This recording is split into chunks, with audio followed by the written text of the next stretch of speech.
The injured bobcat collapsed at Elena's feet, his amber eyes burning with a desperate will to survive that pierced the carefully constructed walls around her heart.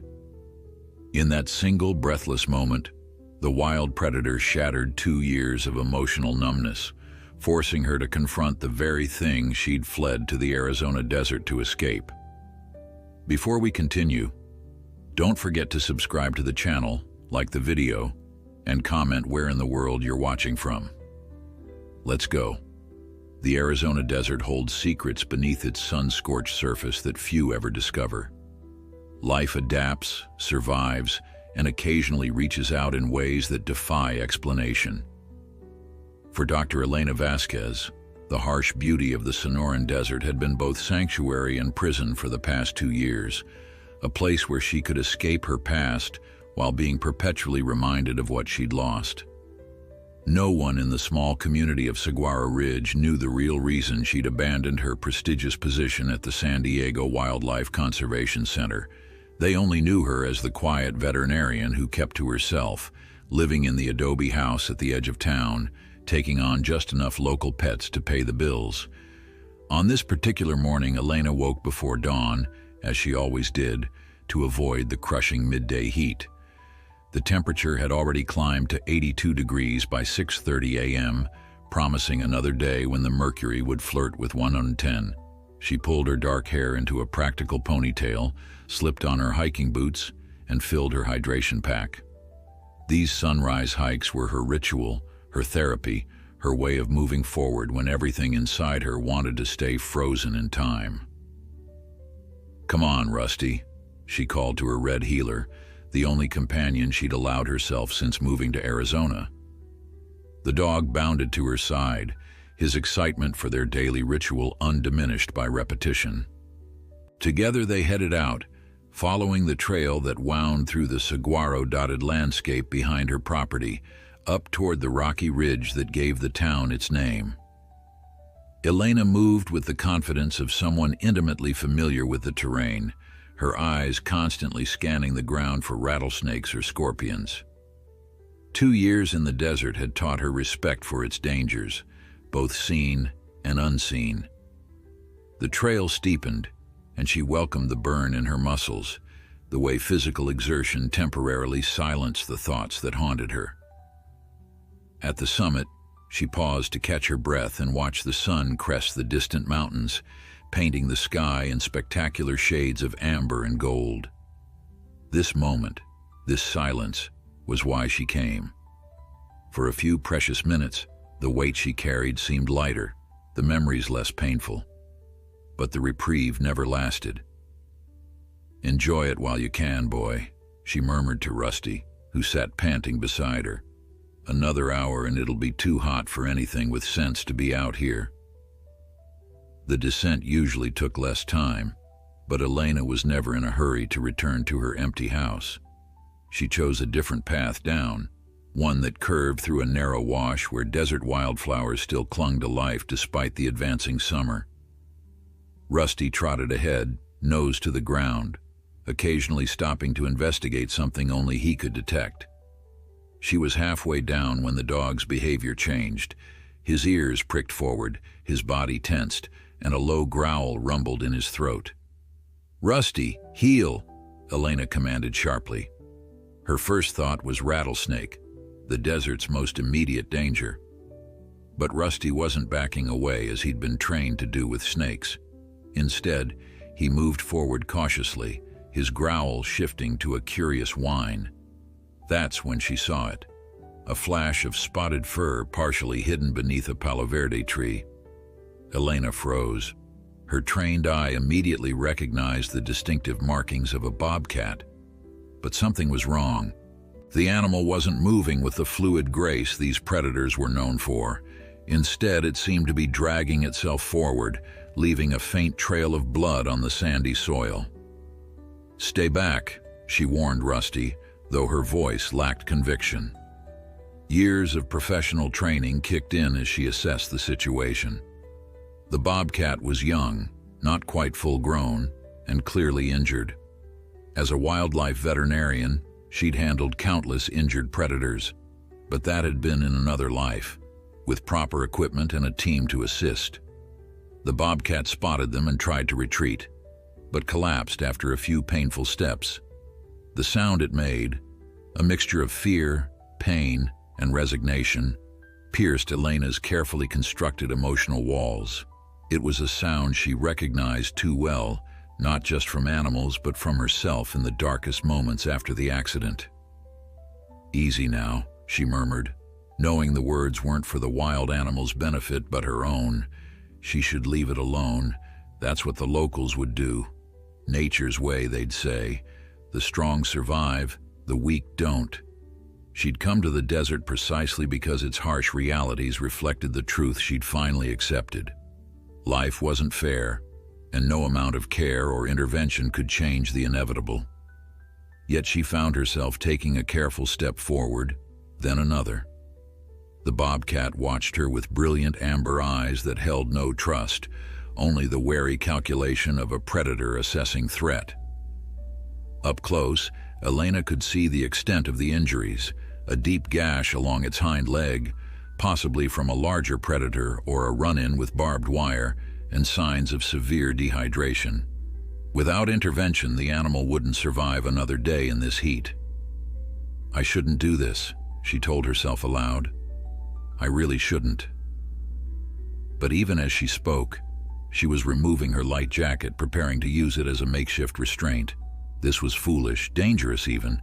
She had no gloves, no proper equipment.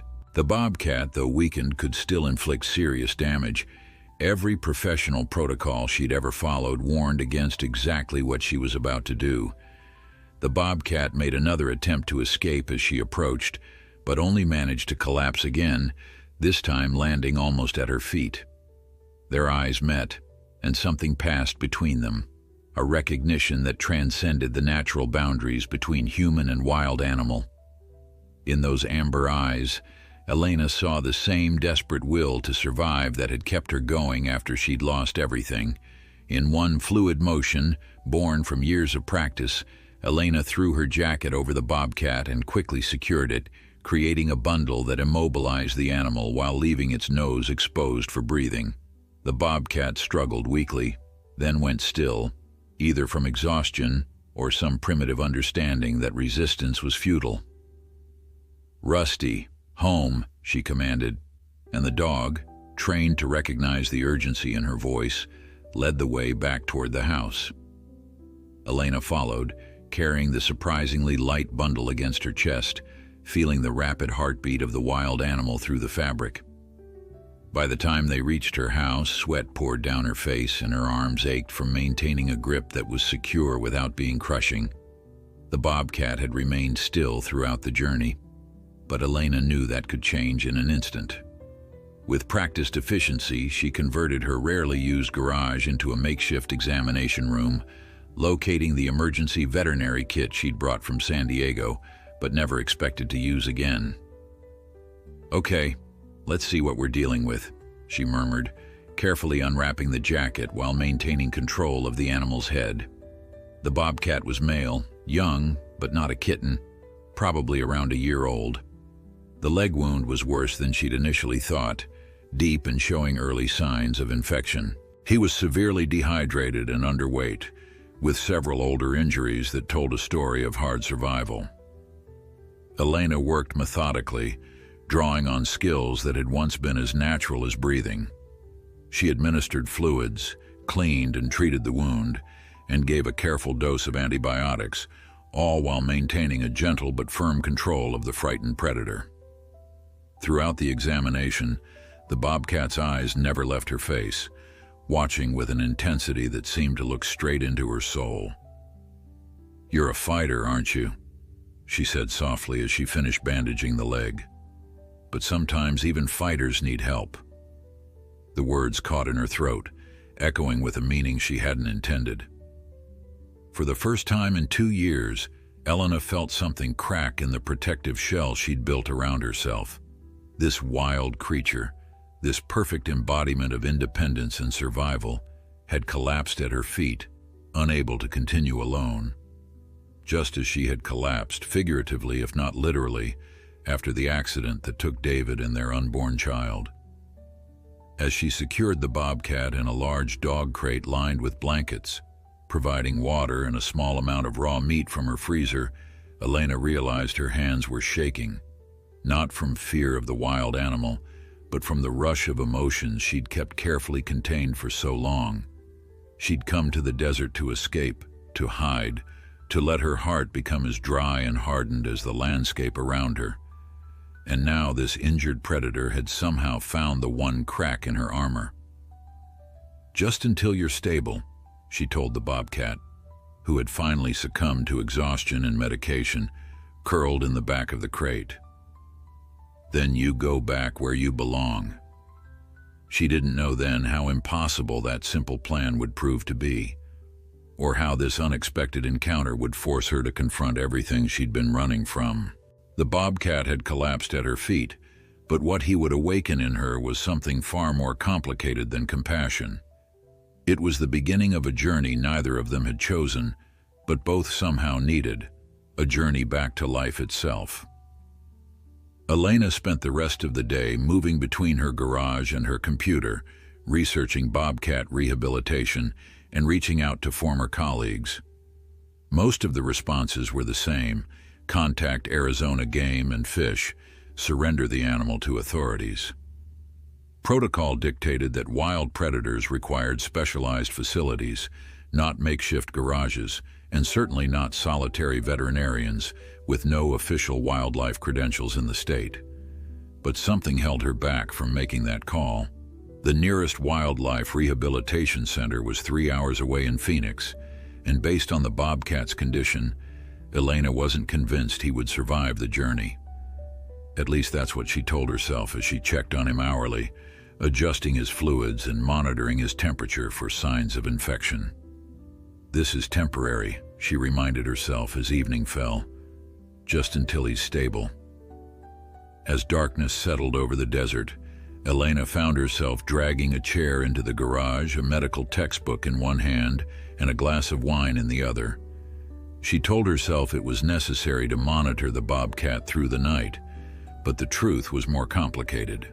For the first time in 2 years, she felt a sense of purpose that had nothing to do with simply surviving another day. The Bobcat slept fitfully, occasionally opening his eyes to track her movements. Elena had named enough animals in her career to know the danger of it, how naming created attachment, expectation, responsibility. Yet as the night deepened and the only sounds were the distant coyote calls and the Bobcat's labored breathing, a name came to her unbidden. "Lazarus," she whispered.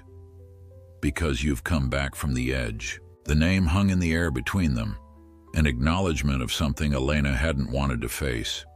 She hadn't just been living in the desert these past 2 years, she'd been slowly disappearing into it, becoming as remote and inaccessible as the rocky ridges that surrounded Saguaro Ridge. And now this wild creature had appeared, dragging her back into a world where things lived and died under her hands, where she was responsible for outcomes again. Sleep eventually claimed her, hunched uncomfortably in the chair, the medical text sliding to the floor. Her dreams were fragmented, filled with images from the past: the gleaming halls of the San Diego Center, David's laughing face as they hiked through Torrey Pines, the ultrasound image of the baby they'd already named Grace, then the screeching tires, the crushing impact, the endless white of hospital rooms, and finally, the empty silence of afterward. She woke with a gasp, disoriented in the pre-dawn darkness. For a moment she couldn't remember where she was or why. Then she heard it, a soft, rasping sound coming from the crate. Lazarus was awake, his amber eyes reflecting the faint light from the battery-operated lantern she'd left on. "Hey there," she said softly, approaching the crate cautiously. "How are we doing this morning?" The Bobcat's condition had improved overnight. His breathing was stronger, his eyes clearer. When she carefully opened the crate to check his bandages, he didn't try to retreat to the back as he had before. Instead, he watched her with that same intense gaze, assessing but not overtly hostile. The antibiotics are working, she murmured, more to herself than to the bobcat. And you're taking fluids well. That's good. Really good. Elena found herself talking to Lazarus as she worked, her voice filling the silence that had dominated her life for so long. She told him about the desert plants she'd learned to identify, about Rusty's unsuccessful attempts to catch roadrunners, about the night sky that seemed close enough to touch out here. What she didn't talk about was San Diego, or David, or the baby, or the accident that had taken them both. Those stories remained locked away, as they had been since she'd crossed the California border into Arizona, leaving everything behind. By mid-morning, Elena had made a decision. She would care for Lazarus herself until he was well enough for release, bypassing official channels and their inevitable red tape. It wasn't entirely legal, and it certainly wasn't what she'd planned when she moved to Saguaro Ridge to escape the weight of responsibility. But something about this bobcat had awakened the veterinarian in her, the person she'd been before grief had hollowed her out. "We're going to need supplies," she told Lazarus as she secured his crate for transport into the house. The garage was too hot during the day, and she needed to keep him in a temperature-controlled environment. "And I'll need to make some calls." One of those calls was to Michael Sosi, a local Tohono O'odham wildlife guide who occasionally brought his dogs to her for checkups. If anyone would understand her reluctance to surrender Lazarus to authorities, it would be Michael, whose people had coexisted with desert wildlife for thousands of years. Michael arrived that afternoon, his weathered face revealing nothing as he studied the bobcat through the crate bars. "Not what I expected when you said you needed advice about a special patient, Doc," he said finally, his voice carrying the slight lilt of his native language beneath the English. Elena found herself uncharacteristically nervous. "I know I should have called Game and Fish." Michael shrugged. "Maybe. But then you wouldn't have learned what this one has to teach you." "Teach me?" Elena repeated, confused. "He's just a bobcat that got injured." Michael's dark eyes, as patient and knowing as the desert itself, held hers. "Our stories say that when an animal seeks out a human, especially one who heals, there is teaching that needs to happen. For both." Elena wanted to dismiss this as cultural superstition, but something about Michael's quiet certainty gave her pause. She'd seen enough in her career to know that the relationship between humans and animals wasn't always as straightforward as her scientific training suggested. "What would your stories say about a bobcat that collapses at someone's feet?" she asked, surprising herself with the question. Michael studied Lazarus thoughtfully. "That he recognized a healer who needed healing herself." The words hit Elena with unexpected force. She turned away, busying herself with organizing supplies to hide the sudden moisture in her eyes. "I just need advice on care and feeding until he's well enough for release. Nothing mystical about it." If Michael was offended by her dismissal, he didn't show it. Instead, he offered practical guidance on creating a suitable environment for recovery, dietary needs, and how to minimize human imprinting. Before leaving, he placed a small leather pouch on her counter. "Herbs," he explained, "for the wound. Better than your antibiotics in some ways, works alongside them in others." Elena accepted the gift with murmured thanks, walking Michael to the door. Before leaving, he turned to her one last time. "The O'odham believe that bobcats carry strong medicine, Doc. They walk between worlds, not as powerful as the mountain lion, but smarter, more adaptable. They know how to survive when everything changes." His eyes, kind but penetrating, met hers. "Something tells me you two have that in common." After he left, Elena stood in her doorway for a long time, watching the heat shimmer above the desert floor. Michael's words had touched something raw within her, a truth she'd been running from. Everything had changed after the accident, and she had survived, yes, but she hadn't been living, not really. She'd been existing, going through motions, letting the days blur together into a haze of sameness. She returned to the spare bedroom where she'd set up Lazarus's crate. The Bobcat was awake, watching her with those unblinking amber eyes. "So," she said softly, "you think you have something to teach me, wild one?" Lazarus tilted his head slightly, ears forward, as if considering the question. "Well, first lesson might be that I'm talking to a bobcat like he understands English," Elena said with a wry smile, the first genuine one to cross her face in longer than she could remember. "But I guess stranger things have happened." What Elena didn't know yet was just how strange things would get, or how this unexpected encounter would force her to reckon with the past she'd been running from and the future she'd stopped believing in. The bobcat that had collapsed at her feet was about to lead her on a journey she never anticipated, one that would challenge everything she thought she knew about healing, wild things, and her own wounded heart. The next week passed in a blur of activity as Elena established a routine of care for Lazarus. His wound was healing well, a combination of her medical expertise and Michael's herbal remedies proving more effective than either might have been alone. The bobcat's strength was returning. Elena could see it in the way he moved within the confines of the crate, in the alertness of his gaze, in his increasingly hearty appetite.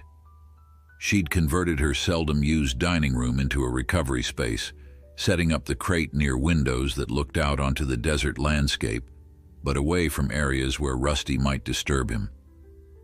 The dog had been remarkably accepting of their house guest, maintaining a curious but respectful distance that suggested he somehow understood the unusual situation. On the 8th day, Elena made the decision to move Lazarus to a larger enclosure.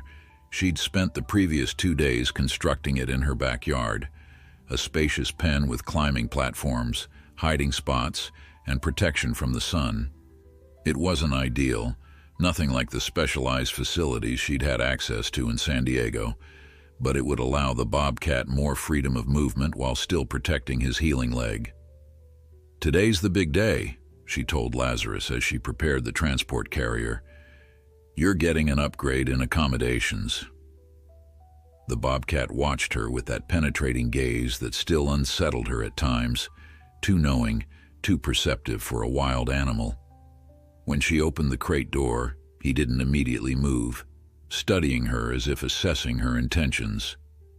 "Come on," she coaxed, keeping her movements slow and deliberate. "I promise it's better than this box." After a moment's hesitation, Lazarus limped into the carrier, his injured leg clearly still painful but bearing weight now. Elena felt a surge of professional satisfaction. The wound was healing cleanly, no sign of the infection that had threatened when she'd first found him. Another week, maybe 2, and he'd be physically capable of returning to the wild. The thought brought an unexpected pang. She'd been careful not to form attachment, maintaining professional distance even as she talked to him during examinations and feedings, yet there was no denying that Lazarus's presence had altered something in her daily existence, breaking through the protective numbness she'd cultivated for so long. The outdoor enclosure transition went smoothly, with Lazarus cautiously exploring his new space, testing the climbing platforms with his healing leg, investigating each hiding spot. Elena watched from a distance, giving him privacy to acclimate. For the first time since his rescue, she could observe him behaving more like a wild bobcat, his movements becoming fluid again, his predatory focus evident as a desert cottontail hopped past the enclosure. "He's looking good." The voice startled her. Michael stood a few feet away, his approach silent as always. Elena had called him the previous day to ask about local prey patterns, wanting to ensure Lazarus would find adequate hunting grounds when released. She hadn't expected him to stop by. "Better every day," she agreed, turning back to watch the bobcat. "The leg's healing cleanly. Another week and he should be ready for soft release." Michael said nothing for a long moment, his silence drawing her attention back to him. His expression was troubled. "What?" she asked, a defensive note creeping into her voice. "There's talk in town," he said finally. "Carla at the general store mentioned you were buying unusual amounts of raw meat. Pete from Hardware asked me about the enclosure supplies you bought." Elena felt a cold knot form in her stomach. And small towns have big ears, Doc. Someone's going to report you eventually. Game and Fish takes unauthorized possession of wildlife seriously, especially predators. The warning was delivered gently, but landed hard. Elena had known the risks when she decided to rehabilitate Lazarus herself, but somehow she'd convinced herself that in this remote community, no one would notice or care. "I'm not keeping him as a pet," she said, the words coming out more sharply than intended. "I'm rehabilitating him for release. That's different." "You and I know that," Michael acknowledged, but without proper licensing, he didn't need to finish the sentence. Elena knew the potential consequences. Hefty fines, possible confiscation of Lazarus, perhaps even impacts to her veterinary license.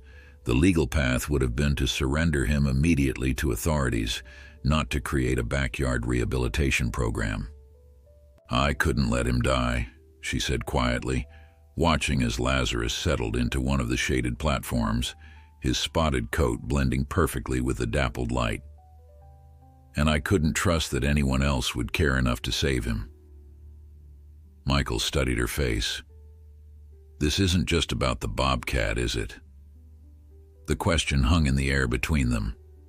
Elena felt the familiar pressure building behind her eyes, the tightness in her throat that preceded tears she'd refused to shed for 2 years. She turned away, focusing on Lazarus, using his presence as an anchor against the rising tide of emotion. "I was a wildlife veterinarian," she said finally, the words coming slowly, painfully. "In San Diego. I specialized in predator rehabilitation." "I know," Michael said simply. Elena turned to him, surprised. "How?" "Small towns," he repeated with a slight shrug. "When you first arrived, Mayor Wilson looked you up, proud to have a specialist setting up practice here, even if you were only taking domestic cases. Your work with the Conservation Center made some national publications." Elena felt exposed, as if the careful walls she'd built around her past were suddenly transparent. "Then you know why I left." Michael shook his head. "I know you left after some personal tragedy. The details aren't my business unless you want them to be." The kindness in his voice nearly undid her. For 2 years she'd avoided speaking of it, as if silence could somehow contain the pain. But standing there in the harsh desert sunlight, watching a wounded predator healing under her care, something shifted inside her. "My husband and I were driving back from a weekend trip," she said, the words mechanical, distant, as if she were reading from a script. "I was 5 months pregnant, our first child. A drunk driver crossed the median. David died instantly. I survived. Our daughter didn't." She delivered the facts without emotion, the way she might recite a patient's medical history. Yet speaking the words aloud, here in this place with this witness, seemed to make them newly real, newly raw. Michael said nothing, offering only the gift of his quiet presence. After a moment, he reached out and briefly touched her shoulder, a gesture so unexpected and gentle that Elena felt the careful control she'd maintained begin to crack. "So now you understand," she said, her voice tight with unshed tears.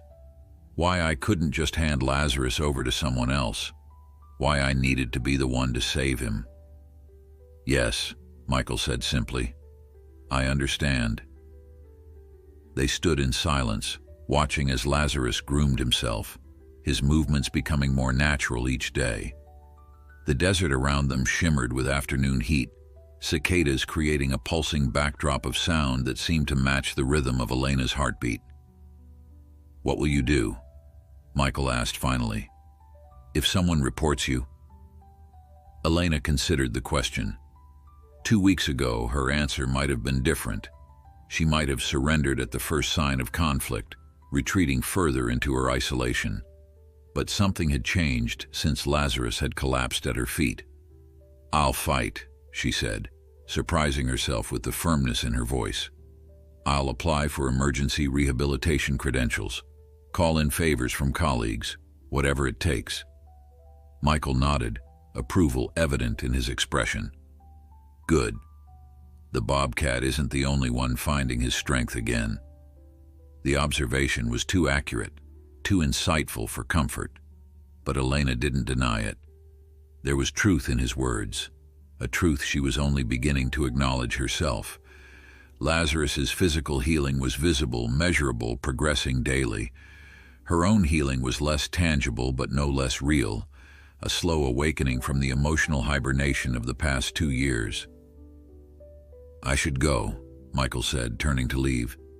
"But I'll keep my ears open in town. If I hear anything about game and fish, I'll warn you." Helena nodded her thanks, watching as he walked to his truck. Before getting in, he turned back to her.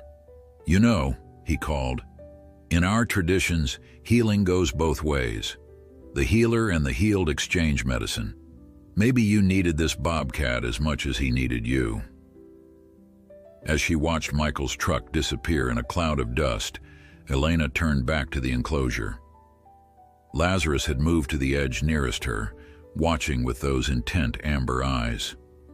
For a brief moment, she allowed herself to consider Michael's words, to acknowledge the strange synchronicity that had brought this particular wild creature to her doorstep at this particular moment in her life.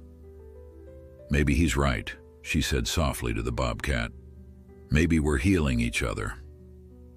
The warning from Michael proved prescient. 3 days later, Elena was checking Lazarus's wound when she heard the distinctive crunch of tires on the gravel driveway.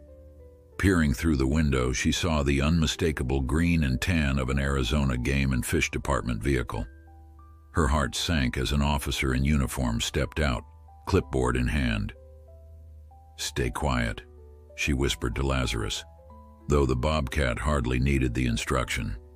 He'd already sensed the tension in her body and had retreated to the farthest corner of the enclosure, his spotted coat blending with the shadows. Elena took a deep breath, squared her shoulders, and went to meet the inevitable. The officer was young, perhaps early 30s, with the earnest expression of someone who took regulations seriously. "Dr. Vasquez?" he asked, consulting his clipboard. "I'm Officer Brian Mendez with Arizona Game and Fish. We've received a report that you're keeping a Bobcat on the premises without proper wildlife rehabilitation permits." Elena considered denial, but only briefly. Lying would only make things worse.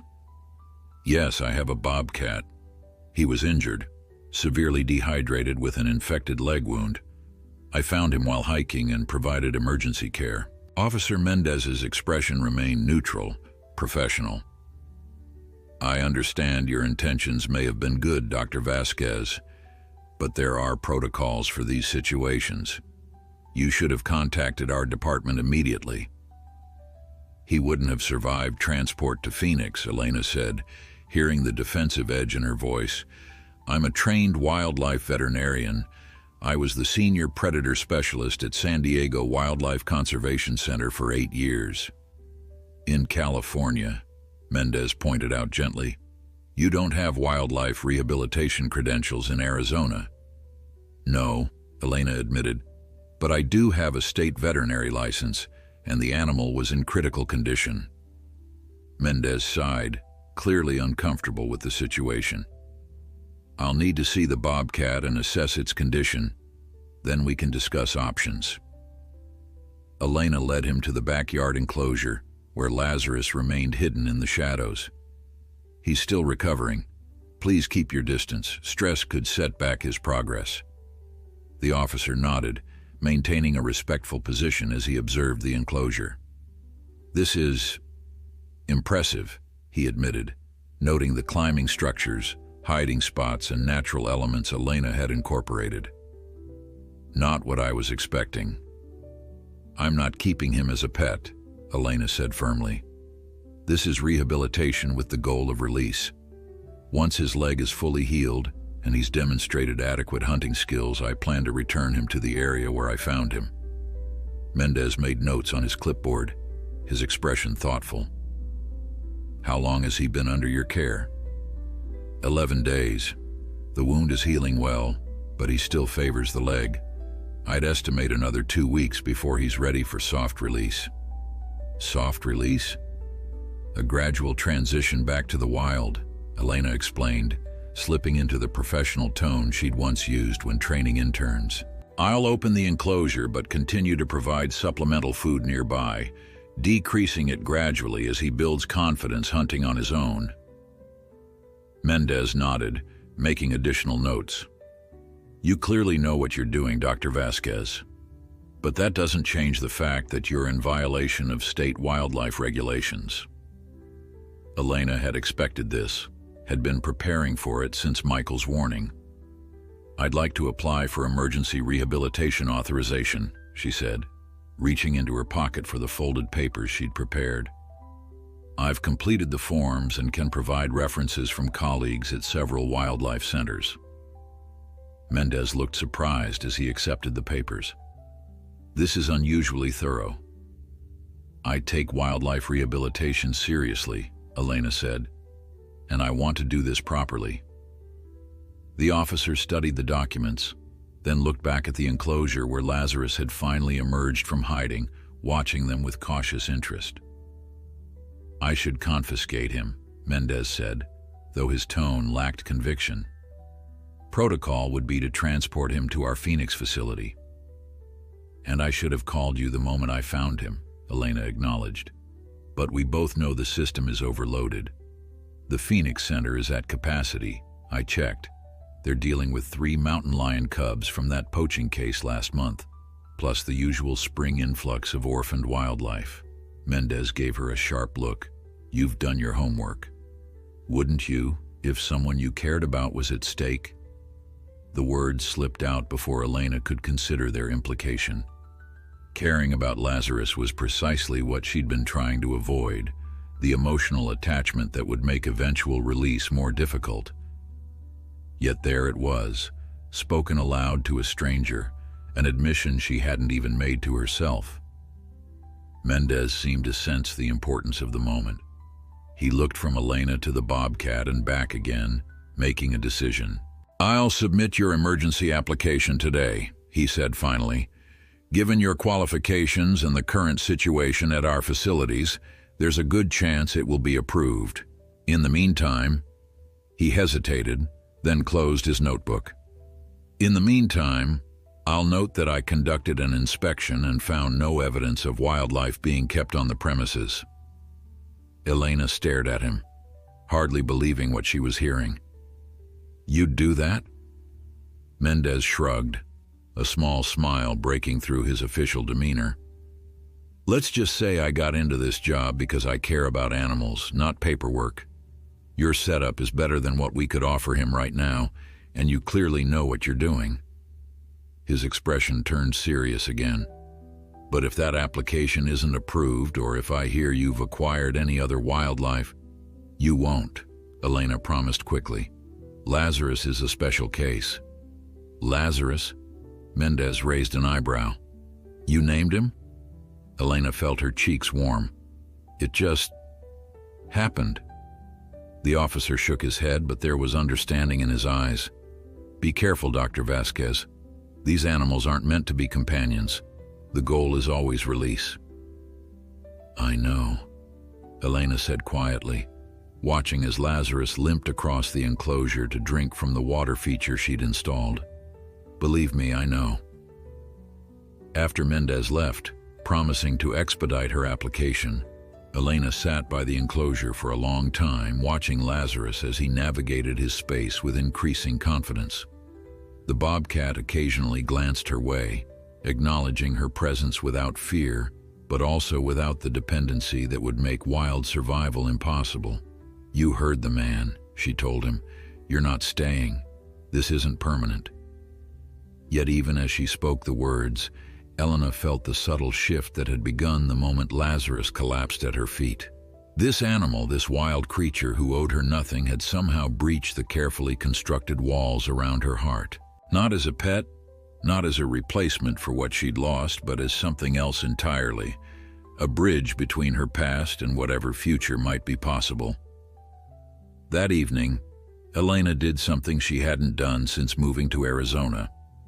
She opened the bottom drawer of her desk and removed a small photo album. Inside were the memories she'd been unable to face: her wedding day, hiking trips with David, the sonogram of their daughter. Pictures of a life and a future that had been shattered in an instant of screeching metal and breaking glass. Her hands trembled as she turned the pages, tears finally falling freely after 2 years of carefully maintained numbness. She cried for David, for their unborn child, for the woman she had been before grief hollowed her out. She cried until no more tears would come, until the tight knot that had lived in her chest for 2 years began, ever so slightly, to loosen. When she finally closed the album, the sky outside had darkened to the deep indigo of desert night. Through the window, she could see the outdoor enclosure illuminated by moonlight. Lazarus, a silent silhouette against the silver-blue landscape. "Thank you," she whispered, though whether to the Bobcat or to something larger she couldn't have said. The next morning, Elena woke to the shrill ring of her phone. It was Officer Mendez, his voice tight with concern. "Dr. Vasquez, we may have a problem," he said without preamble. "There's been another Bobcat sighting near where you found Lazarus, but this one's behavior is unusual, disoriented, possibly sick, given the proximity." "You think they're connected?" Elena finished, her mind racing through possibilities. "A mate? A sibling? Or worse," Mendez said grimly. "If it's showing neurological symptoms, we could be looking at rabies, which would mean—" "Lazarus would need to be tested," Elena said, her stomach dropping. Testing for rabies was a death sentence. It required brain tissue that could only be obtained post-mortem. "I'm heading out to investigate the report now," Mendez said. "I'll call you as soon as I know more."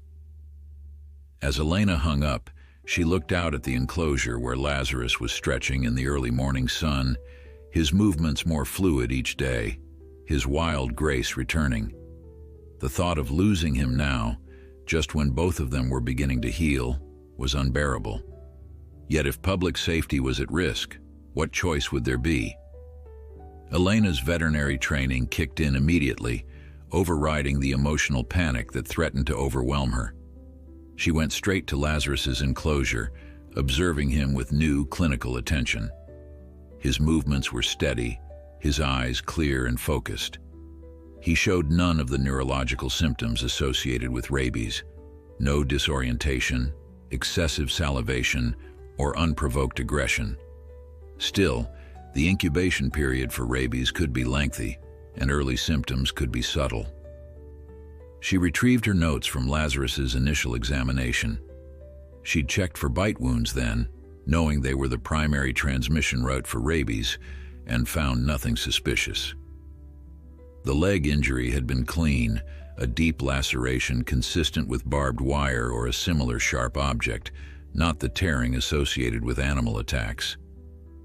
"If you had rabies, I'd be seeing symptoms by now," she told Lazarus, who watched her with his usual intense gaze. "But that doesn't mean they'll believe me without proof." Her phone rang again, Michael this time.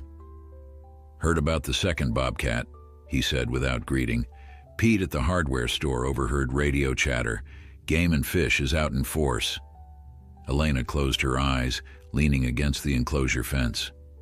"This could be bad, Michael. If they confirm rabies in the other Bobcat—" "I know," he said grimly.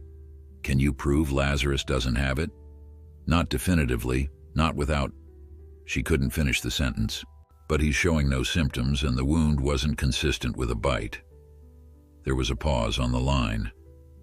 "I'm coming over," Michael said finally. "I might have an idea." While waiting for Michael, Elena made a series of rapid calls to former colleagues.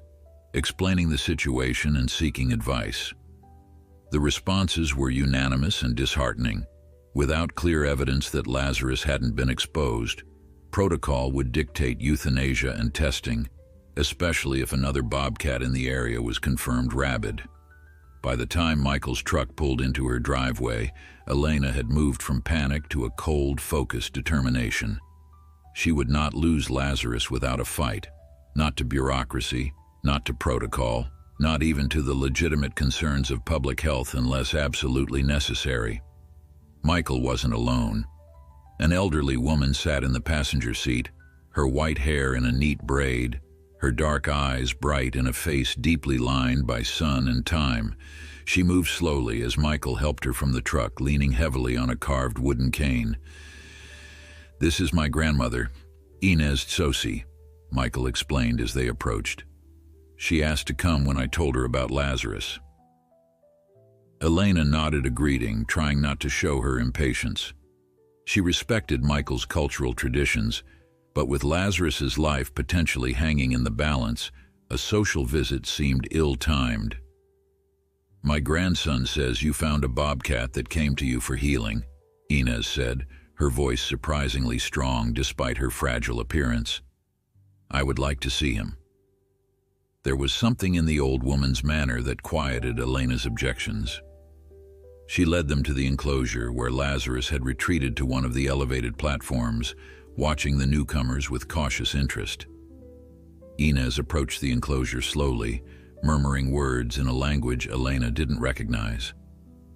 To her astonishment, Lazarus descended from his perch and moved toward the old woman, stopping just at the edge of the enclosure nearest to her.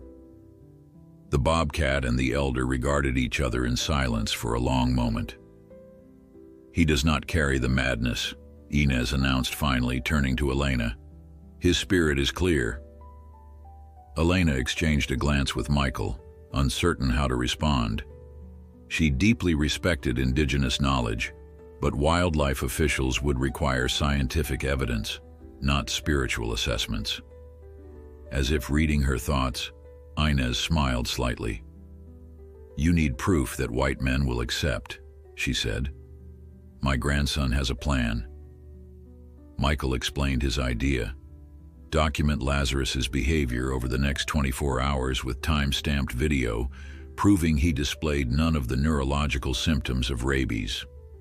Simultaneously, they would request that any testing on the second bobcat, if captured, include genetic analysis to determine if the two animals were related, potentially strengthening the case that they came from different territories and were unlikely to have encountered each other.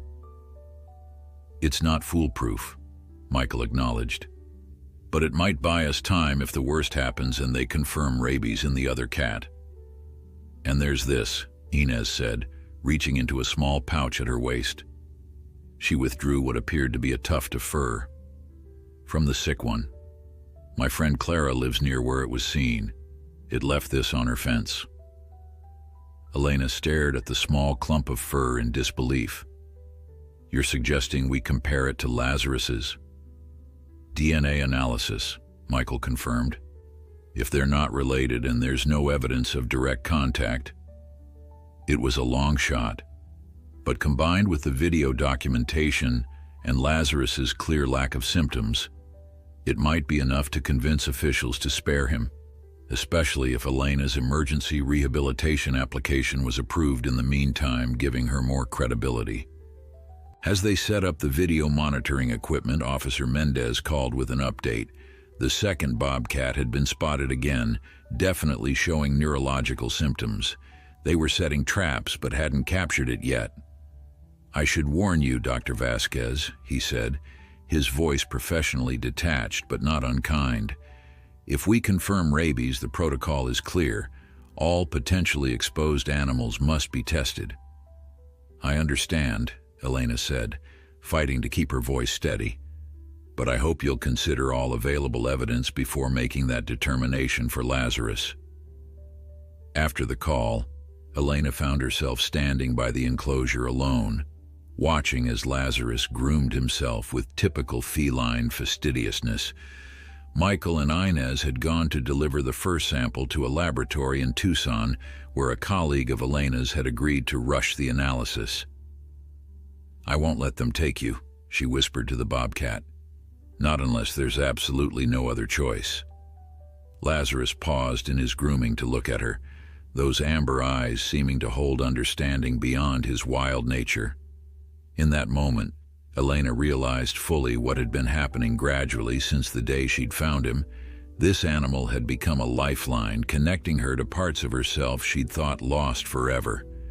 Not just her professional identity as a wildlife veterinarian, but her capacity to care deeply, to fight for something beyond mere survival. For 2 years she'd been going through the motions of living, as numb and isolated as the desert in drought. Lazarus had been the unexpected rain, bringing something back to life that she'd believed permanently withered. As twilight settled over the desert, Elena dragged a chair next to the enclosure. The monitoring equipment was in place, capturing Lazarus's every movement as evidence of his health. All they could do now was wait for the DNA results, for news about the second Bobcat, for the official's decision. Exhausted by the emotional strain of the day, Elena dozed off in her chair. Her dreams were vivid, filled with images of running through the desert, her body low to the ground, moving with a predator's grace. She could smell the creosote and sage, could feel the heat rising from the sand, could sense the life teeming beneath the seemingly barren surface. In the dream, she wasn't human, but something wild and free, connected to the rhythms of the natural world in ways her waking self had forgotten. She woke with a start to the sound of her phone. It was nearly midnight, the desert around her silver blue in the moonlight. Officer Mendez's name glowed on the screen. "We've got the second Bobcat," he said without preamble. "It's been euthanized and we're expediting the rabies test. Results should be back by morning." Elena's mouth went dry. "And if it's positive?" There was a pause before Mendez answered. "I've reviewed your emergency rehabilitation application. It's been approved on a provisional basis, given your qualifications." Hope flared briefly. "Does that mean—" "It means," Mendez interrupted gently, "that I'm willing to wait for all the evidence before making a decision about Lazarus. Your video monitoring, the DNA comparison if you can get it, I'll consider it all.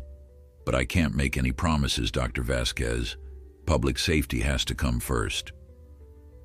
After they hung up, Elena looked over at Lazarus, who had moved to the edge of the enclosure nearest her chair. In the moonlight, his spotted coat had a ghostly quality, his eyes reflecting the silver light like twin stars.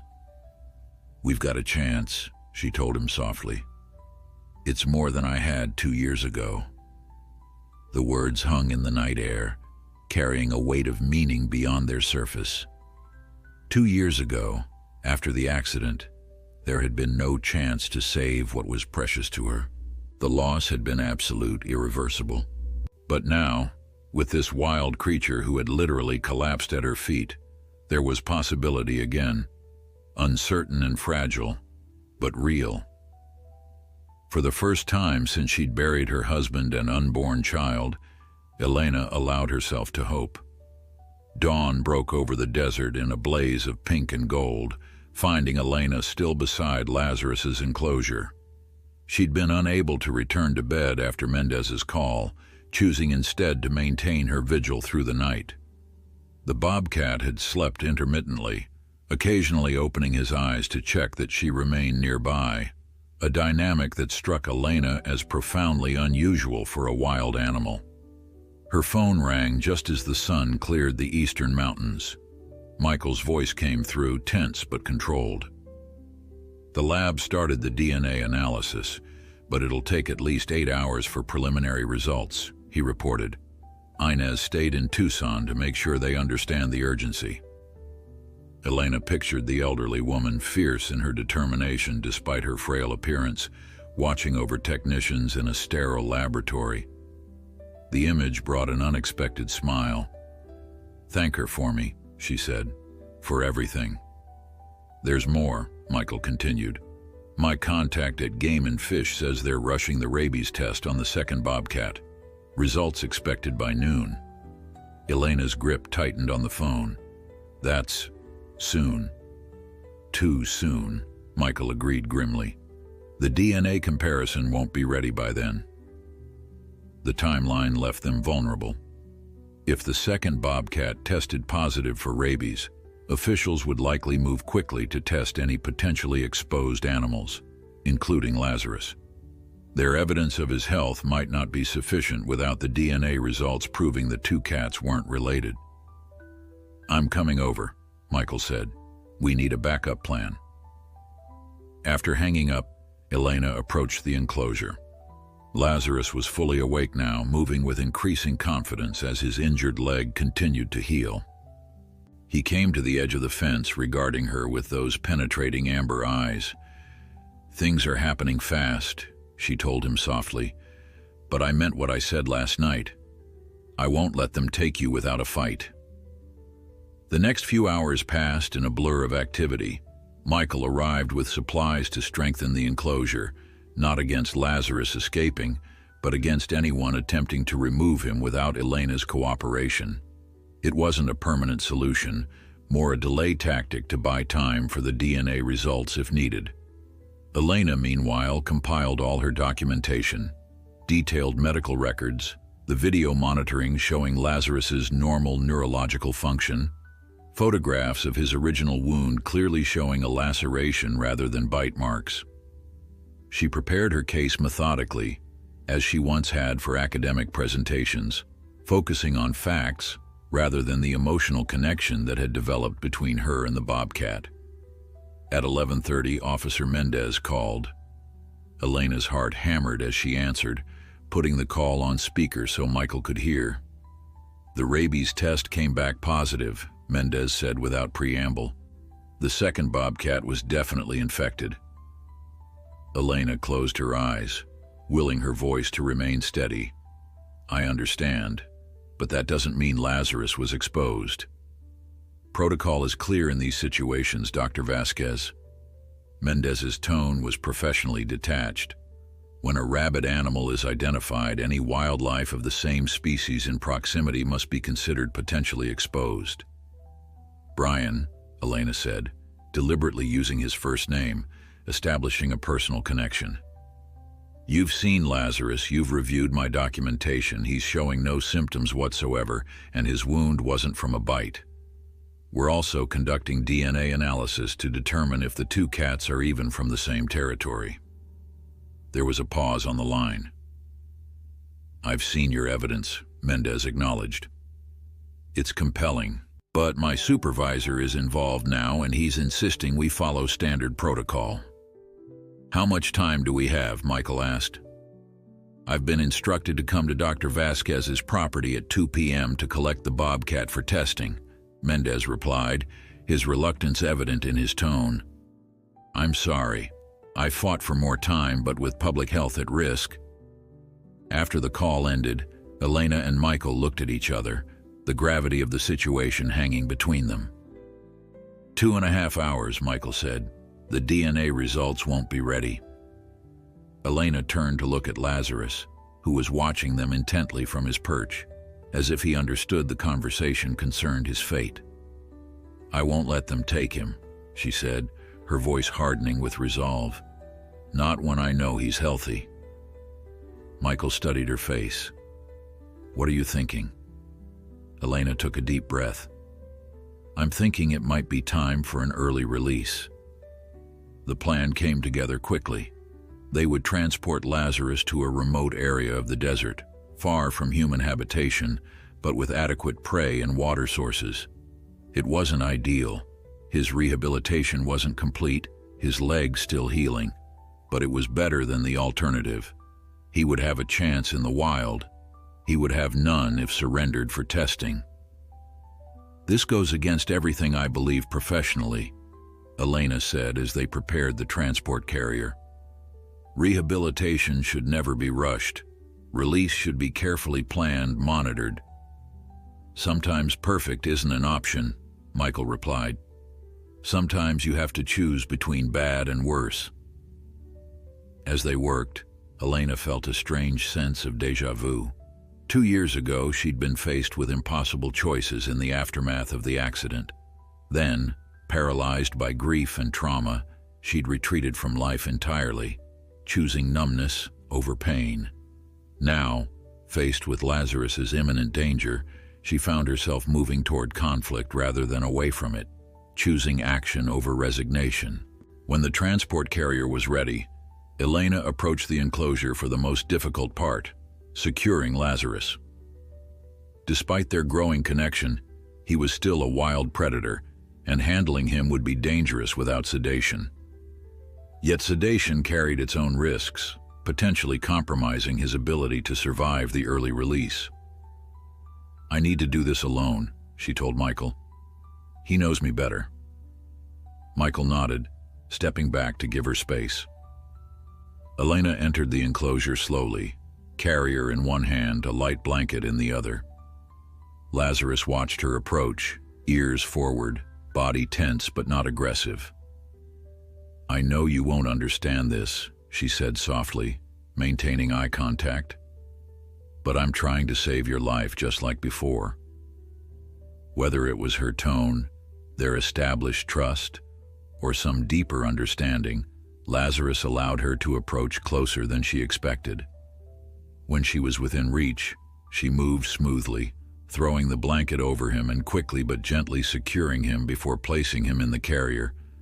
The Bobcat struggled briefly, then went still, his eyes fixed on hers through the carrier door. "Got him," she called to Michael, her voice shaking slightly. "Let's go." They loaded the carrier into Michael's truck, the clock ticking inexorably toward the 2 p.m. deadline. As they pulled away from Elena's property, she glanced back at the house she'd hidden in for 2 years, struck by how different she felt leaving it now compared to her daily departures for work at the local clinic. For the first time since the accident, she was fully engaged with life again, fighting for something that mattered, feeling deeply despite the risk of pain. The drive into the remote desert took them over increasingly rough terrain, Michael's truck handling the uneven ground with practiced ease. They had chosen a location nearly 30 miles from where Lazarus had been found, an area Michael knew well from hunting expeditions, rich in small game and natural water sources, far from the territorial range of the rabid bobcat. They traveled in tense silence, both aware of the potential consequences of their actions. Elena could lose her veterinary license, face fines, even criminal charges for interfering with wildlife management. Michael, as an accomplice, faced his own legal risks, yet neither suggested turning back. As they neared their destination, Elena's phone rang. It was her colleague from the Tucson laboratory. "Elena, we've got preliminary results on the DNA comparison," the woman said, her voice excited. "The samples show significant genetic differentiation. These are not closely related bobcats. They're from completely different maternal lineages."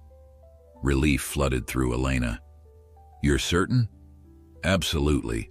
These cats are from different populations, almost certainly with non-overlapping territories. The chance of direct contact between them is extremely low." Elena thanked her colleague profusely, promising to call back later, then relayed the news to Michael. They looked at each other, then at the carrier where Lazarus waited. "Do we turn back?" Michael asked. Elena checked the time. 1:15 p.m. Officer Mendez would arrive at her property in 45 minutes. There was still a chance to return, to present the DNA evidence, to fight through official channels. Yet as she considered their options, Elena found herself thinking not about protocols or regulations, but about what Lazarus himself would choose if he could understand. This wild creature hadn't survived by navigating bureaucracy. He had survived by seizing opportunities, by adapting to changing circumstances, by making the most of whatever chance life offered him. "No," she decided. "We continue with the release, but now we have insurance, evidence that he likely wasn't exposed in case there are consequences later." Michael nodded, understanding her reasoning. Freedom first, explanations later. They arrived at the release site a few minutes later, a hidden canyon with a small spring-fed stream running through its center, surrounded by the dense desert vegetation that would provide both cover for a predator and habitat for prey. It was beautiful, wild, the perfect place for a bobcat to reclaim its natural existence. As they carried the transport carrier to a sheltered spot near the stream, Elena felt a curious mixture of emotions. The professional satisfaction of completing a rehabilitation, however unconventionally, mingled with a personal sense of loss she hadn't anticipated. Releasing Lazarus meant saying goodbye, not just to the animal she'd saved, but to the catalyst that had begun her own healing. They placed the carrier on the ground near a dense thicket of mesquite, positioning it so the door faced away from them. Elena knelt beside it, her hand resting on the top, feeling the slight movements of the bobcat inside. This moment should have been the culmination of her rehabilitation efforts, a successful release back to the wild, yet the circumstances made it bittersweet at best. "Should we sedate him before opening the door?" Michael asked quietly. "Might make the transition easier." Elena shook her head. "He needs all his faculties to navigate this new territory. Besides..." She didn't finish the thought, but Michael seemed to understand. She needed Lazarus to leave on his own terms, not carried by unconsciousness from one confinement to another.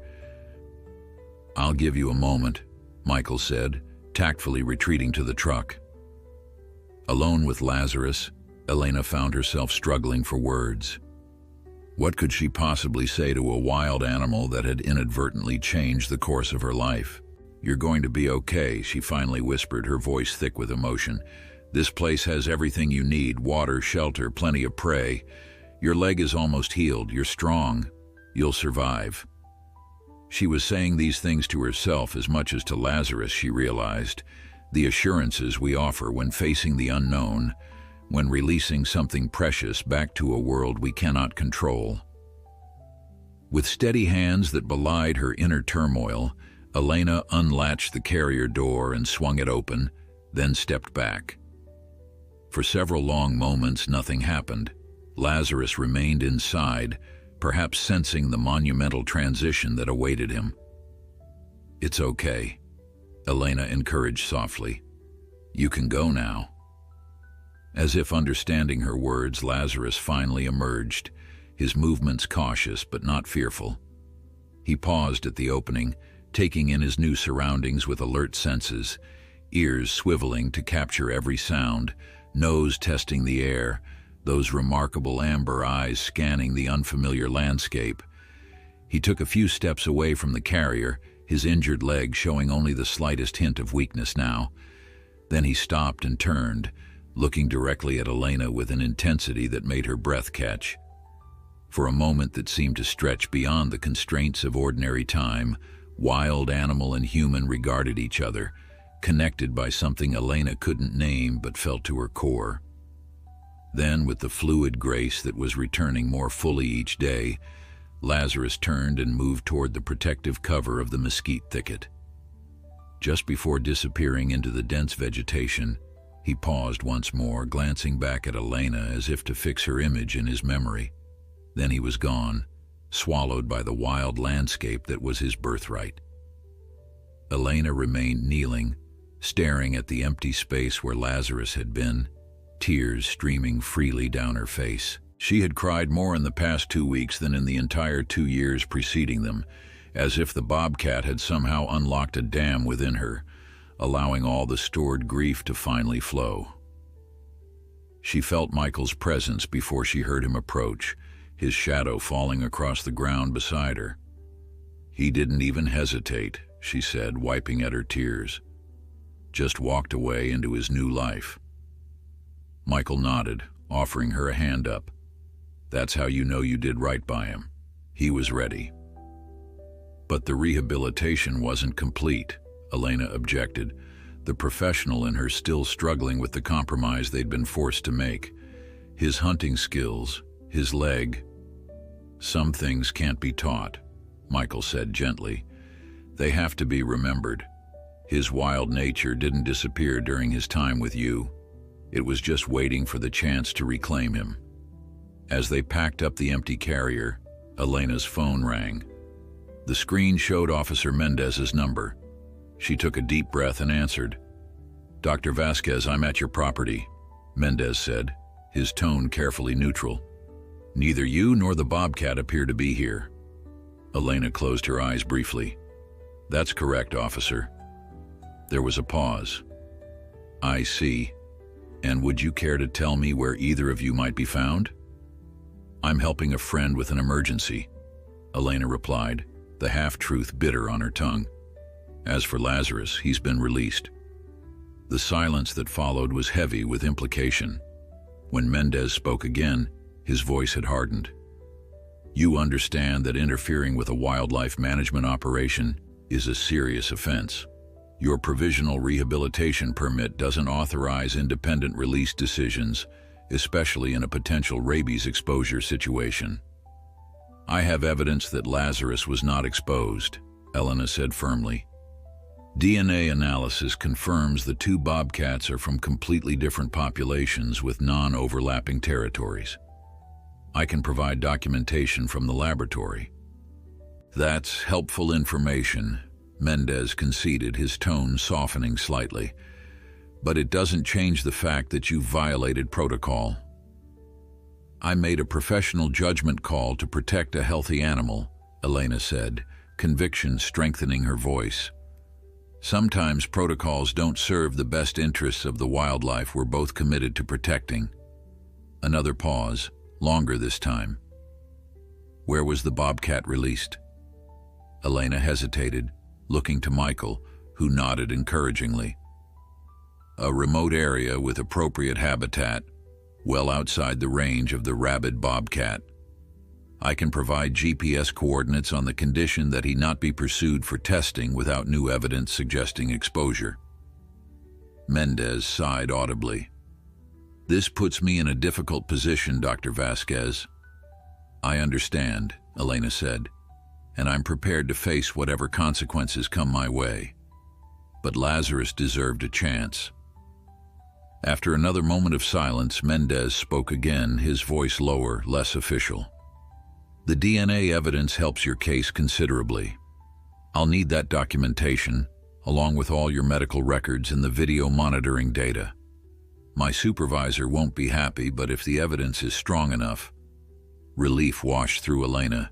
It wasn't a guarantee, but it was hope, for Lazarus's continued freedom and for her own professional standing. "Thank you," she said simply. "I'll send everything as soon as I return home." As they drove back, the desert landscape glowing golden in the late afternoon light, Elena found herself watching the passing terrain with new eyes. Each rocky outcropping, each cluster of saguaros, each dry wash could now be home to Lazarus. He was out there somewhere, reclaiming his wild existence, carrying with him the healing she had provided and perhaps some ineffable awareness of their connection. "What will you do if they revoke your license?" Michael asked, breaking the contemplative silence. Elena considered the question, surprised to find that the prospect didn't terrify her as it once might have. "Fight it," she said with certainty. "Appeal. Make my case. I've spent too long hiding from life to retreat now." Michael glanced at her with approval. "The bobcat spirit has rubbed off on you." They arrived back at Elena's house to find Officer Mendez still waiting, his expression unreadable as they pulled into the driveway. Elena stepped out to face him, straightening her shoulders with the same determination that had carried her through the day's events. "I have something to show you," she said, pulling out her phone and opening the email from the laboratory. "The DNA results." Mendez reviewed the information, his professional demeanor unable to completely mask his interest. "This is compelling," he admitted. "Different maternal lineages, significant genetic differentiation." meaning the chance of direct contact between the two bobcats was extremely low, Elena finished. Combined with the absence of bite wounds and the complete lack of neurological symptoms after nearly 2 weeks in my care. Mendez nodded slowly. I'll present all this to my supervisor. I can't make any promises, but... He hesitated, then continued more personally. For what it's worth, I believe you made the right call for the animal. The bureaucratic call, that's another matter. After Mendez left, promising to be in touch soon regarding the department's decision, Elena and Michael sat on her porch, watching the sunset paint the desert in fiery hues. The day's adrenaline was fading, leaving Elena exhausted but strangely peaceful. Do you think he'll be okay out there? She asked, her thoughts still with Lazarus. Michael considered the question seriously. The desert is harsh, but he's a survivor. You gave him the best possible chance. It wasn't enough time, Elena said softly. The rehabilitation should have been more complete. Maybe it was complete enough, Michael suggested. Maybe what he needed most wasn't perfect hunting skills or a fully healed leg, but the will to live that you helped him rediscover. The words resonated deeply with Elena. Wasn't that exactly what Lazarus had done for her as well? Not fixed everything, not erased the past, but rekindled something essential that had nearly been extinguished. As darkness settled over the desert, Elena thought about the strange symmetry of it all, how an injured predator collapsing at her feet had set in motion a healing that went far beyond broken bones and infected wounds. Whatever happened next with her license, with the authorities, with her life in Saguaro Ridge, she would face it as Lazarus had faced his release. With caution, perhaps, but also with the fundamental courage to step forward into the unknown. 3 days after releasing Lazarus, Elena stood before the Arizona Board of Veterinary Examiners in Phoenix, her hands clasped tightly to hide their trembling. The emergency hearing had been called to address her unauthorized wildlife rehabilitation activities and interference with state wildlife management operations, bureaucratic language for the simple act of saving a life and protecting it from unnecessary harm. Officer Mendez had kept his word, presenting all the evidence supporting Elena's decision, the DNA analysis, the medical documentation, the video monitoring showing Lazarus's normal neurological function. But he couldn't control the board's reaction to her deliberate circumvention of protocol, her decision to release Lazarus rather than surrender him for testing. Dr. Vasquez, the board chairwoman said, her voice carrying the weight of authority, while we acknowledge the scientific evidence suggesting the bobcat in your care was likely not exposed to rabies, the fact remains that you made a unilateral decision to release a potentially dangerous animal rather than comply with wildlife management directives. Elena nodded, accepting the rebuke. Yes, ma'am, I did. Would you care to explain your reasoning to the board? Elena took a deep breath, looking around at the 7 veterinarians whose judgment would determine her professional future. For a moment, she considered offering the safe answer, apologizing, claiming emotional impairment, promising it would never happen again. But as she opened her mouth to speak, she found different words emerging. I acted in accordance with my highest duty as a veterinarian, she said clearly, to protect the life and welfare of an animal under my care when I had clear scientific evidence that it posed no threat to public health. The chairwoman's expression remained neutral. Even when that action directly contravened the instructions of wildlife authorities? Even then, Elena confirmed, I believe we serve both our profession and the public best when we make decisions based on evidence rather than rigid adherence to protocol, especially when that protocol would result in the unnecessary death of a healthy animal. A murmur ran through the room. Elena continued, her voice gaining strength as she spoke. I understand that rabies management protocols exist for good reason, and I fully support measures necessary to protect public health.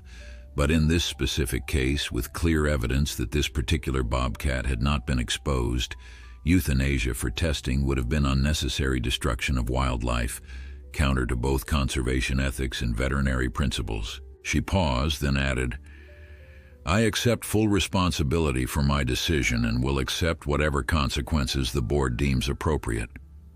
But I cannot and will not say I regret choosing to protect a life when all scientific evidence supported that choice." The deliberations lasted nearly 2 hours, during which Elena waited in the hallway outside, alternating between pacing and sitting with her head in her hands. When she was finally called back in, she steeled herself for the worst: revocation of her license, the end of her professional career.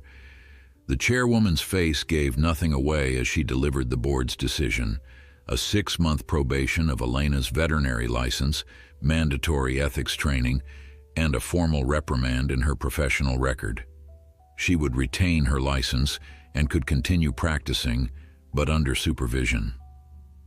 "The board acknowledges the unusual circumstances of this case," the chairwoman explained, "and recognizes your expertise in wildlife medicine.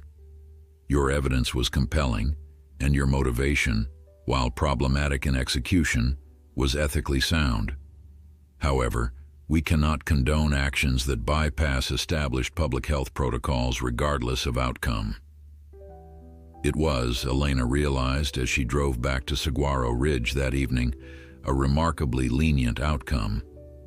She would be able to continue her small practice treating local pets, and after the probationary period could potentially apply for proper wildlife rehabilitation credentials. Her career wasn't over. It had merely taken an unexpected detour, much like her life. When she arrived home, she was surprised to find several vehicles parked outside her house: Michael's truck, Officer Mendez's personal car, and a few others she recognized from town. As she approached hesitantly, her front door opened and Michael stepped out, followed by a small crowd of locals. "Surprise," he said, grinning at her confusion. "We thought you might need some community tonight."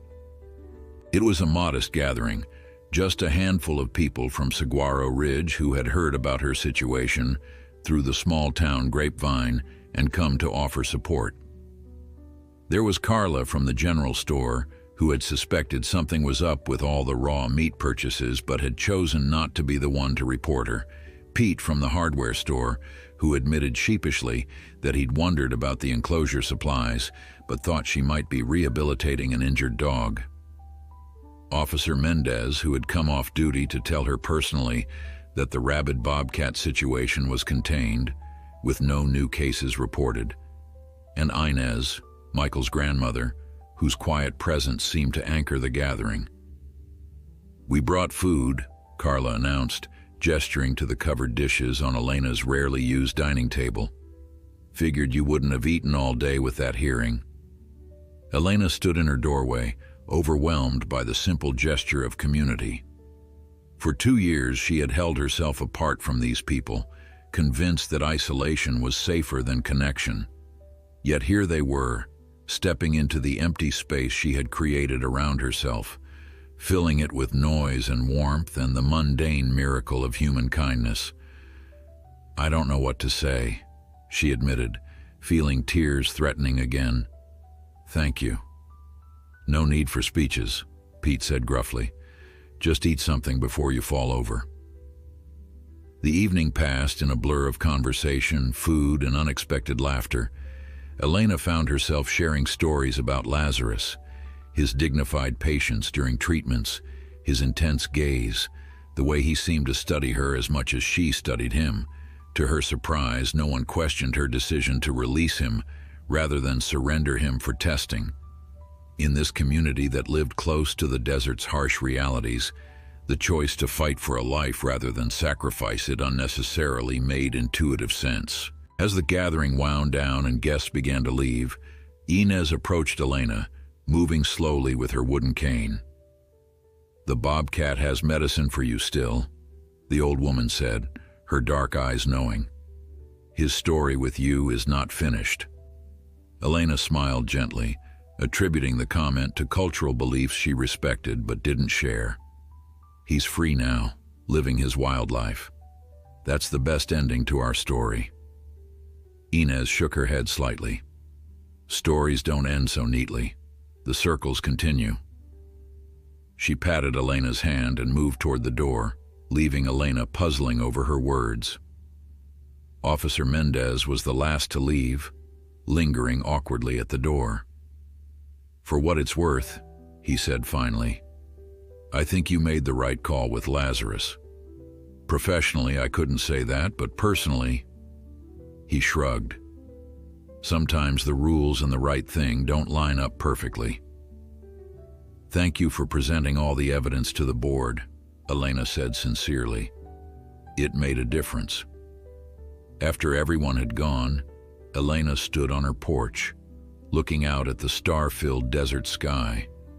The emptiness of her house should have felt oppressive after the warmth of the gathering, but somehow it didn't. The space felt different now, not the hermitage of a woman hiding from life, but simply a quiet place to rest before rejoining the world. In the weeks that followed, Elena found herself gradually opening to the community in ways she hadn't before. She expanded her veterinary practice hours, started volunteering at the local school to teach children about desert wildlife, and even attended the monthly town potluck Michael had been inviting her to since she arrived. The pain of her past hadn't disappeared, but it had somehow shifted, becoming part of her story rather than its defining feature. On her days off, she often hiked into the desert, sometimes alone, sometimes with Michael as a guide, learning more about the ecosystem that had become her home. She never consciously looked for Lazarus during these excursions, knowing how vast the territory was and how unlikely an encounter would be. Yet she found herself noting every track in the sand, every distant movement among the rocks, with a heightened awareness. One evening, about 2 months after the release, Elena sat on her porch watching the sunset, Rusty dozing at her feet. The air was cooling as autumn approached, bringing relief from the punishing summer heat. She had just closed her eyes, enjoying the gentle breeze, when Rusty suddenly lifted his head, ears alert, a low whine in his throat. Elena opened her eyes, following the dog's gaze toward the edge of her property, where the manicured yard gave way to wild desert. For a moment she saw nothing in the gathering dusk. Then a shadow moved, distinctly feline, too large for a house cat, too small for a mountain lion. The distinctive bob tail was visible even in the dim light. Her heart racing, Elena remained perfectly still. It couldn't be. The odds were astronomical. Yet as the bobcat moved slightly closer, still maintaining a cautious distance, she caught the gleam of amber eyes that seemed to look directly at her with unmistakable recognition. "Lazarus," she whispered, hardly daring to believe. The bobcat sat on its haunches at the border between her yard and the wild desert, watching her with that same intense gaze she remembered so well. Elena could see that he had filled out, his coat glossy and thick, his posture strong and confident. The leg that had once been injured now supported him without any visible weakness. He looked exactly as a wild bobcat should, healthy, alert, fully at home in his environment. For several minutes neither moved, woman and wild predator regarding each other across the boundary between domesticated and untamed land. Elena barely breathed, afraid the slightest movement would send him fleeing back into the desert night. Questions tumbled through her mind. How had he found her? Was it truly possible he had traveled the 30 miles from the release site? Or was this simply another bobcat, similar enough to trigger her wishful thinking? But deep down she knew. The way he held himself, the particular tilt of his head, the intensity of that amber gaze. This was Lazarus, impossibly, inexplicably returned. "You're looking well," she said softly, keeping her voice low and even. "The wild agrees with you." As if in response, the bobcat's ears twitched forward, focusing on her voice. He made no move to come closer, maintaining the prudent distance that any wild creature would keep from humans. Yet he didn't retreat either, seeming content to sit at this intersection between their worlds. Rusty, remarkably, remained calm at Elena's feet, watching the Bobcat with alert curiosity, but no aggression. Perhaps he too recognized their former houseguest, or perhaps he was simply taking cues from Elena's relaxed posture. After what seemed like an eternity, the Bobcat stood, stretched in that distinctively feline way, then turned and melted back into the darkness beyond her yard. Elena remained on the porch long after he disappeared, her mind struggling to process what had just occurred. Wildlife experts would say it was impossible, that bobcats didn't return to humans after release, that they couldn't possibly navigate such distances to find a specific location. Yet the impossible had just happened before her eyes. When she finally went inside, she found herself reaching for her phone to call Michael, then hesitated. This moment felt too personal, too magical to share immediately. Instead, she sat at her kitchen table and, for the first time in years, opened her journal, the one David had given her on their first anniversary, leather-bound with her initials embossed on the cover. She began to write, the words flowing as she documented not just Lazarus's appearance but everything that had happened since that morning he collapsed at her feet. The next day, Elena couldn't concentrate on her work at the clinic. Between appointments, she found herself staring out the window toward the desert, wondering if Lazarus was still out there somewhere, watching from the shadows. The rational part of her brain insisted it had been a chance encounter, that he would have continued on his way, following the mysterious imperatives of his wild existence. Yet another part of her, the part that had begun to reawaken during their time together, sensed a deeper purpose in his return. That evening she sat on her porch again at sunset, not exactly expecting him but open to the possibility. Rusty alerted first, his head rising sharply, eyes fixed on the same spot at the edge of the property. And there he was again, Lazarus emerging from the desert scrub with the same cautious dignity she remembered. This time, Elena had prepared. She had set a small bowl of water and a piece of raw meat at the halfway point between her porch and the wild boundary. Not as an enticement to domestication, she would never want that for him, but as an acknowledgement of their connection, a gift from one world to another. Lazarus approached the offerings with typical predator caution, circling widely before coming close enough to inspect them. He drank from the water bowl, his rough tongue lapping efficiently, then took the meat in one swift movement before retreating to a safe distance to consume it. When finished, he settled into a lounging position, still watching Elena, seemingly content to share this twilight hour in her presence before once again disappearing into the night. The pattern continued over the next week, Lazarus appearing at sunset, accepting the small offerings Elena left, spending an hour or so in this strange communion before returning to the wild. Elena finally told Michael about the visits, half expecting skepticism or concern that she was interfering with the bobcat's wild behavior. Instead, Michael nodded, as if the news confirmed something he had already suspected. "Grandmother said the bobcat's medicine for you wasn't finished," he reminded her. "In our stories, animals sometimes serve as messengers between worlds, the seen and unseen, the known and unknown." "What message could he possibly be bringing me?" Elena asked, still struggling to make sense of Lazarus's return. Michael shrugged. "Maybe it's not about a message. Maybe it's about a connection that doesn't fit into neat categories like wild and tame, past and present. Some bonds transcend those boundaries." His words resonated with Elena in unexpected ways. Wasn't that exactly what she had been struggling with these past 2 years?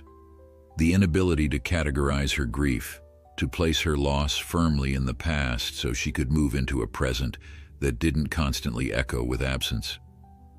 Perhaps Lazarus was showing her another way, not to forget or move on, but to allow the boundaries between then and now, loss, and life to become more permeable. As autumn deepened, bringing cooler temperatures and earlier sunsets, Elena's life continued its gradual transformation. Her probationary status at work proved to be less restrictive than she'd feared, with her supervising veterinarian treating the arrangement as a mere formality. She expanded her practice to include some limited wildlife consultation, using her expertise to advise local rescue organizations while remaining within the boundaries of her restricted license. Her friendship with Michael developed as well, moving beyond their shared experience with Lazarus into something deeper and more personal. They began hiking together regularly, his knowledge of the desert complementing her scientific understanding, creating a richer appreciation of the landscape they both loved. It was during one of these hikes, as they rested atop a rocky outcropping overlooking the vast expanse of desert, that Elena finally told Michael the full story of the accident. Not just the clinical facts she had shared earlier, but the emotional devastation that had followed. She described the plans she and David had made for their daughter's nursery, the names they had considered, the future they had imagined together. She spoke of the guilt that had plagued her, the irrational but persistent feeling that she should have somehow prevented the crash, protected their unborn child, saved her husband. Michael listened without interruption, offering no platitudes or easy comfort, simply creating space for her truth to exist in the open air for the first time. When she finally fell silent, emotionally exhausted but somehow lighter, he reached over and briefly covered her hand with his. "Thank you for trusting me with your story," he said simply. That evening, when Lazarus made his now regular appearance at the edge of her property, Elena found herself talking to him as she once had during his rehabilitation, telling him about her day, about her conversation with Michael, about the gradual realization that her life in Saguaro Ridge was becoming more than just an escape from her past. "I think I'm starting to understand why you came back," she told the Bobcat, who watched her with those inscrutable amber eyes. "Not because you need me anymore, you clearly don't, but because somehow we're part of each other's stories now." Lazarus blinked slowly, an action that in domestic cats often signified trust and affection. Whether it held the same meaning coming from this wild creature, Elena couldn't know, but she chose to accept it as acknowledgement, as confirmation of the inexplicable bond that had formed between them. The following weekend, Elena made a decision she had been contemplating for months. With Michael's supportive presence, she drove to the local nursery and purchased a small desert willow tree, its delicate lavender blossoms surprisingly vibrant against the muted landscape. Together, they planted it in her backyard, in a spot where it would be visible from her porch but set apart in its own special place. "For David and Grace," she said softly, as they patted the soil around the slender trunk. Not a grave, their physical remains rested in San Diego, but a living memorial, something that would grow and flourish in this place that had become her unexpected home. That evening, as the sun set behind the distant mountains, Lazarus appeared as usual at the boundary between wild and tamed land. But this time, unexpectedly, he was not alone. A second, slightly smaller bobcat lingered in the shadows behind him. Female, Elena guessed from the size and proportions. Lazarus's mate, perhaps, or simply a companion in the fluid social arrangements of his species. The female remained at a much greater distance, her wariness appropriate for a truly wild creature with no history of human contact. But the fact that Lazarus had brought her, had shared this strange ritual with another of his kind, felt significant in ways Elena couldn't fully articulate. "So you've found connection too," she said softly, watching as Lazarus glanced back at his companion before settling into his usual observation position. "Good. That's as it should be." Winter came to the desert with subtle shifts, cooler temperatures, occasional gentle rains that transformed the landscape into a tapestry of unexpected greens. The desert willow had established itself, dropping its lavender blossoms and entering dormancy, but Elena knew it would flourish again with spring. Like grief, like healing, like life itself, it moved through its necessary cycles. Lazarus's visits continued through early winter, still reliably at sunset, still maintaining that careful distance between them. Sometimes the female accompanied him, her wariness gradually softening into cautious curiosity. Elena found herself looking forward to these twilight encounters as a cherished ritual, a reminder of the unexpected ways life could surprise you if you remained open to possibility. In January, Elena received a letter from the Arizona Board of Veterinary Examiners. Her supervising veterinarian had submitted a glowing evaluation, recommending early termination of her probationary period.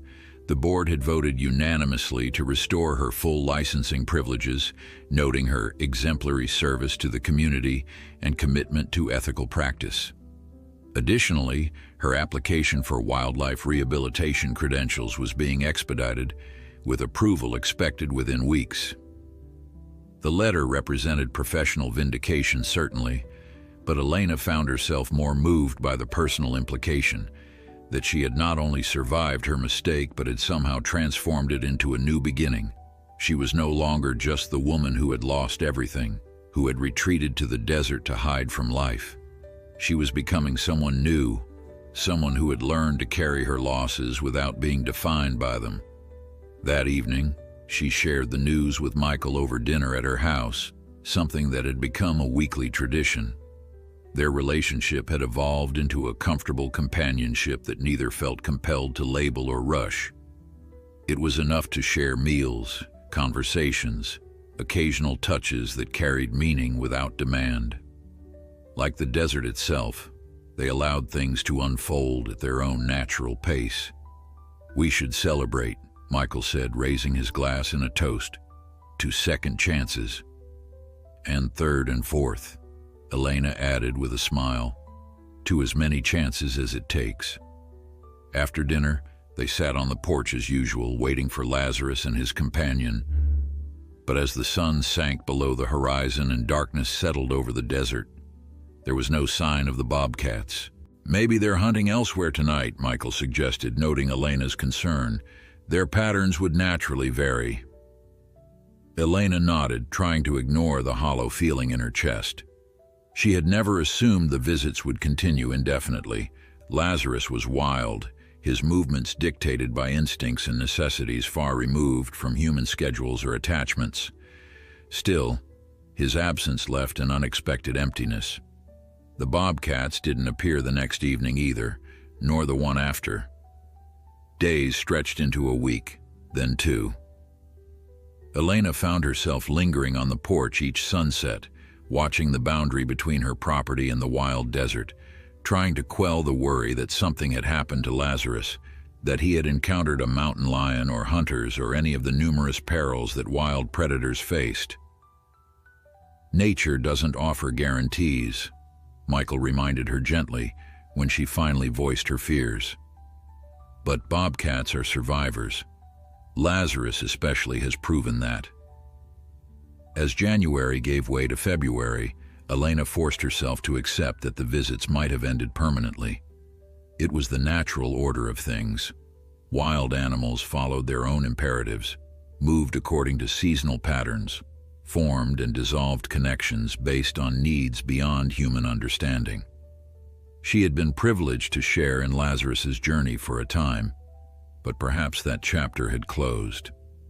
Then one crisp February morning, exactly 1 year after she had found Lazarus injured on the trail, Elena rose before dawn for her daily hike. The anniversary had been on her mind for days, filling her with a complex mixture of emotions: gratitude for how that encounter had changed her life, nostalgia for the intense period of connection during his rehabilitation, and a lingering sadness at his absence. She followed her usual path up toward the ridge, Rusty trotting ahead as always.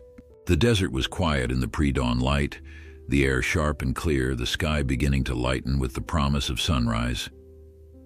Elena moved with the comfortable familiarity of someone who knew the landscape intimately, her body no longer struggling against the terrain but moving in harmony with it.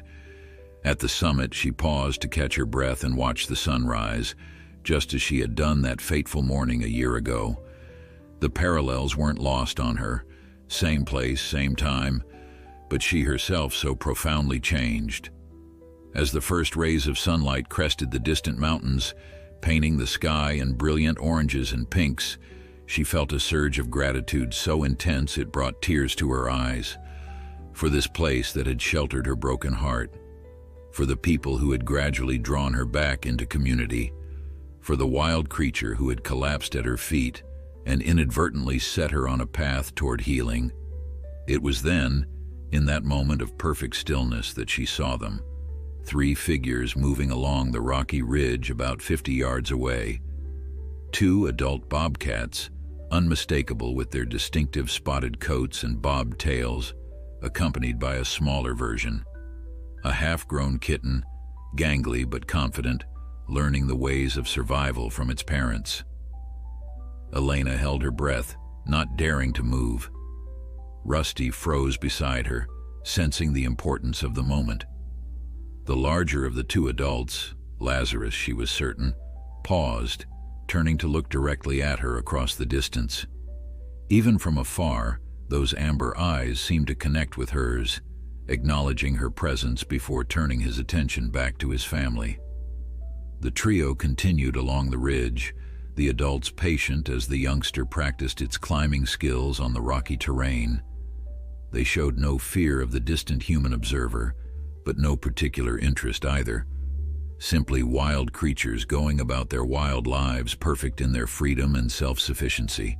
Elena watched until they disappeared over the far side of the ridge, heading deeper into the wilderness that was their true home. Only then did she release the breath she'd been holding, tears flowing freely down her cheeks, not tears of sadness, but of completion, of wonder, of the peculiar joy that comes from witnessing something both perfect and fleeting. On the hike back down, her steps felt lighter than they had in years. The circle had completed itself in ways she could never have imagined when she first moved to this desert community, convinced that isolation was her only option after loss.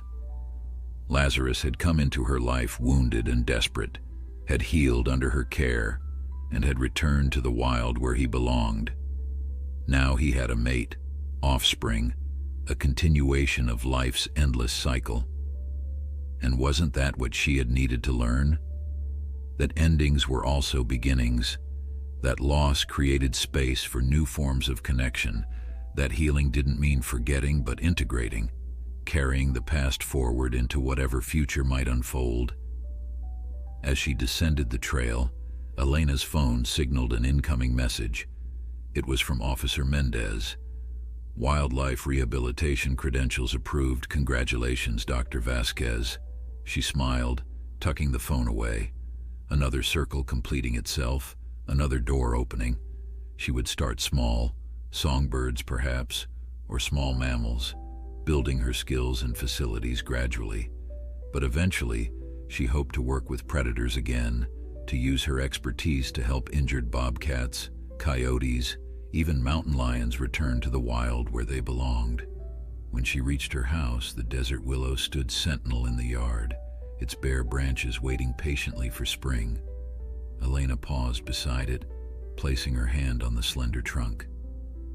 "I met someone special today," she told David and Grace softly. "Lazarus has a family now, and I think I'm finding my way toward something new too." The desert stretched before her, vast and beautiful in the morning light, no longer a place of exile but a landscape of possibility. Somewhere out there, Lazarus and his family were going about their wild lives, their paths having intersected with hers briefly but significantly. The connection remained, transformed but not diminished by distance and circumstance. Elena turned toward her house, where Rusty waited patiently on the porch. Later, she would call Michael and tell him about the Bobcat family. Later, she would begin researching what she would need for her new rehabilitation work. Later, There would be plans to make, challenges to face, a future to build. But for now, in this moment, it was enough to know that healing was possible. That connection endured in unexpected ways, and that sometimes, when you least expect it, the wild things of the world might collapse at your feet and change everything.